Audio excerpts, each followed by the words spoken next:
क्या तुम में हिम्मत है सच सुनने की? क्या तुम में हिम्मत है उससे बात करने की? क्या तुम में हिम्मत है वहां जाने की?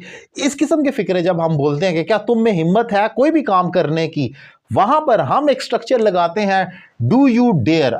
डू यू डेयर, इसका मतलब कैसे होगा, इस्तेमाल कैसे होगा, स्ट्रक्चर कैसे बनेगा, इसको डिफाइन करूंगा। अगर आपको मेरे पढ़ाने का तरीका पसंद है तो ये डेमो क्लास की तरह आप देख सकते हैं कि मैं कैसा सिखा रहा हूं, और फिर उसको देखते हुए आप फैसला कर सकते हैं। अगर आप इंग्लिश लैंग्वेज कोर्स करना चाहें घर बैठकर, बेसिक से एडवांस तक, स्पीकिंग का कोर्स करना हो, ड्राफ्टिंग, बिजनेस कम्युनिकेशन, या किसी कंपिटेटिव एग्जाम की तैयारी करनी हो, तो आप मुझे ज्वाइन कर सकते हैं। टॉपिक बहुत इंपॉर्टेंट है, डू यू डेयर टू, एक स्ट्रक्चर है।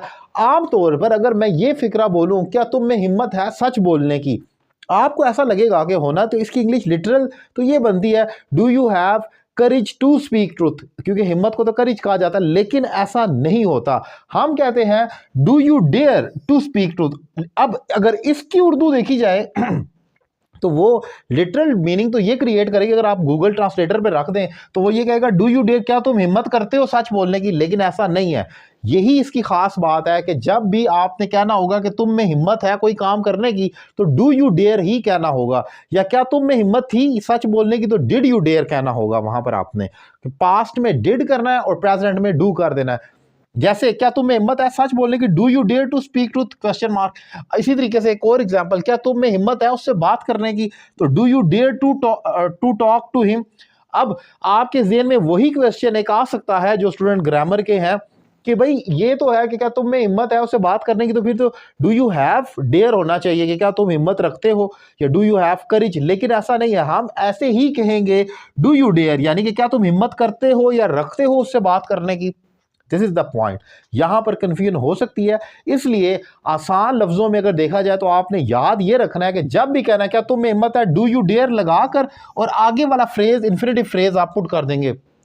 ये तो हो गया क्या तुम में हिम्मत है। आगे अगर आपने कहना है खाना खाने की, तो फिर आप कह देंगे टू ईट फूड, वहां जाने की टू गो देयर, सोने की टू स्लीप। टू के बाद वर्ब की कोई भी फॉर्म लगाकर एक्शन बनाते रहें। क्या तुम्हें हिम्मत है लड़ने की, पढ़ने की, सोने की, आने की, जाने की, वो बनता रहेगा। और अगर पास्ट में कहना हो क्या तुम्हें हिम्मत थी ये काम करने की, तो वहां पर कोई परेशानी वाली बात नहीं है, इसी डू को उठाकर डिड कर देना है, बाकी सारा सेम रहेगा। Did you dare did you dare to go, to eat, to sleep, और वो चेंज होता रहेगा। सो ये आमतौर पर एक स्ट्रक्चर, एक फिक्रा होता है जो अगर आप सीख लें, समझ लें, तो ऐसे आप हजारों लाखों फिक्रे खुद बना सकते हैं।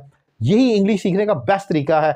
ऐसा नहीं हो सकता कि आपको कुछ 100-200 फिक्रे रट्टा मरवा कर याद करवा दिए जाएं और आप वो डिफरेंट सिचुएशन पे बोलते रहें, ऐसे आप इंग्लिश सीख जाएं। ये गलत तरीका है, गलत मेथड है जो अक्सर बुक्स में लिखा होता है। कुछ फिक्रे लिखे होते हैं, आप ये याद करें और बोलते रहें, ऐसा नहीं हो सकता। आपको स्ट्रक्चर सीखना है और उसके अकॉर्डिंगली फिक्रे खुद बनाने हैं। That will be the best way to learn English and to improve your communication skills, इधर स्पीकिंग और राइटिंग। अगर लिखना हो या बोलना हो, ये मेथड ज्यादा कारआमद है। एक एग्जांपल आपके लिए छोड़कर जा रहा हूं, क्या तुम में हिम्मत है उसे हराने की, क्या तुम में हिम्मत है उसे हराने की, इसकी क्या इंग्लिश होगी कमेंट बॉक्स में लिखें। और ऑनलाइन क्लासेस के लिए मेरा नंबर आपके सामने स्क्रीन पर मौजूद है। अगर आप इंग्लिश सीखने का इरादा कर रहे हैं तो ये मौका हरगिज ना जाने दें, घर बैठकर मुझे ज्वाइन करें और अपनी इंग्लिश में बहुत बड़ी इंप्रूवमेंट लेकर आए। Thank you very much.